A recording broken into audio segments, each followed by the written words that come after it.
So this is an amazing story about somebody inside corporate media who realized how fucked up it is and that he couldn't take it anymore. NBC contributor quits with scathing exit letter on Trump. Quote, "I'm completely out of sync with the network." Now that headline is a little misleading. It's a scathing letter against NBC and against the media. So William Arkin is this guy's name. He's an Army veteran and a longtime NBC contributor. And here are the key parts of his letter. Look at how incisive this is. I mean, he really nails it. He says this: "I'd argue that under Trump, the national security establishment not only hasn't missed a beat, but indeed has gained dangerous strength. Now it is ever more autonomous and practically impervious to criticism. I'd also argue ever so gingerly that NBC has become somewhat lost in its own verve, proxies of boring moderation and conventional wisdom, defender of the government against Trump, cheerleader for open and subtle threat-mongering, in love with procedure and protocol over all else, including results. I accept that there's a lot to report here, but I'm more worried about how much we are missing, hence my desire to take a step back and think why so little changes with regard to America's wars. For me, I realized how out of step I was when I looked at Trump's various bumbling intuitions, his desire to improve relations with Russia, to denuclearize North Korea, to get out of the Middle East, to question why we are fighting in Africa, even in his attacks on the intelligence community and the FBI. Of course, he is an ignorant, incompetent imposter, and yet I'm alarmed at how quick NBC is to mechanically argue the contrary, to be in favor of policies that just spell more conflict and more war. Really?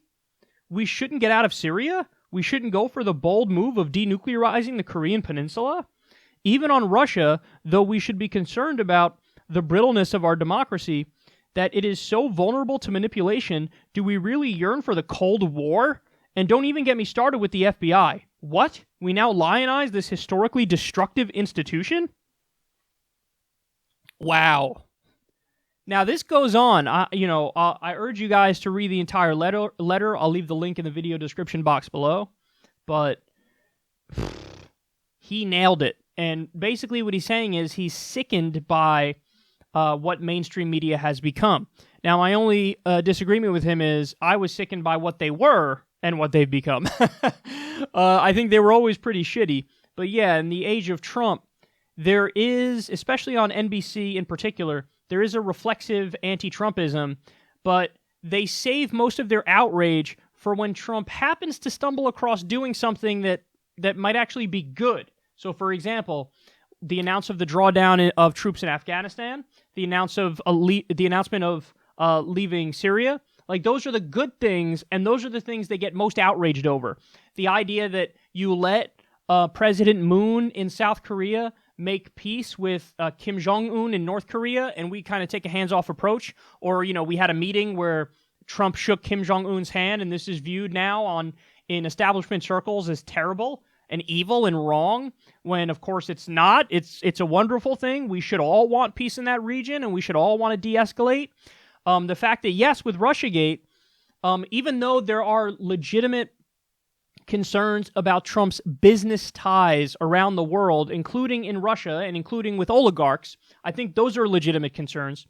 But the core of Russiagate, from the most extreme interpretation, which is basically treason, like Trump is a Putin puppet, that narrative has made it so that the media goes after Trump from the right. And whenever there's any inkling of like, hey, maybe we should de-escalate with Russia, maybe we should get along with Russia, maybe we should have a peace talk over Syria, for example, that's framed as this is treasonous and this shouldn't be happening, and Trump really needs to stand up to Russia and fight back against Russia. So you have the media, which is supposed to be adversarial, propping up, deep state wisdom, military-industrial complex wisdom, establishment wisdom, prodding Trump from the right, begging him to be more belligerent and more hawkish, when the real role of media should be to give everybody the facts and information and hold power accountable, but do it from the perspective of the people. And the American people don't want war with Russia. The American people don't want to escalate, don't want to bomb more places. The American people are in favor of peace.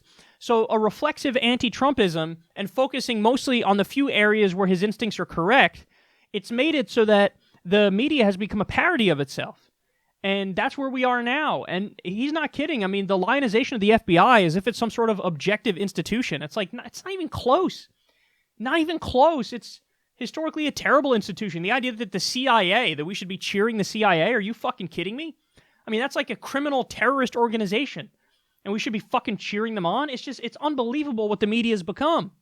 And they sucked with what they were before, but look, we're right back to, if the Iraq War taught us anything, it should be, don't take the word at face value of our intelligence agencies. But now that's what they're doing. They're taking the word at face value of our intelligence agencies. And it's really destructive, man. It's really destructive. But, hey, listen, from a selfish perspective, I shouldn't even be mad because this is what's led to the rise in new media. People are looking for alternative voices who provide a perspective that they do not get in the mainstream. And that's where we step in, and that's where others step in. But I would sacrifice the well-being of this show for the well-being of the country and for mainstream media to do a good job. I will take a 50% cut in viewers to secular talk if it meant that mainstream media did the right thing and gave facts and information and was adversarial against power, but from the perspective of the people, and they held people in power accountable, instead of cheerleading the military-industrial complex and the powerful. By the way, you're allowed to dislike Trump and dislike the FBI and the CIA and the powers that be. That's allowed. It's not an either-or. And it looks like William Arkin was just so fed up. He was like, I can't take it anymore. Look at this institution I'm a part of. It's become a fucking joke, man, and it has. It really has become a joke. And we see it every day. The things they choose to melt down over. The things they choose to give him credit for. Remember when he bombed Syria and they started giving him massive credit? Brian Williams and Fareed Zakaria, this is the day he became president. It's weird how everything is always framed from the perspective of the establishment. And that's supposed to be viewed as above politics. This is just calling balls and strikes. No, it's not. It's actually a very backwards ideology and worldview, and there's no acknowledgement of that.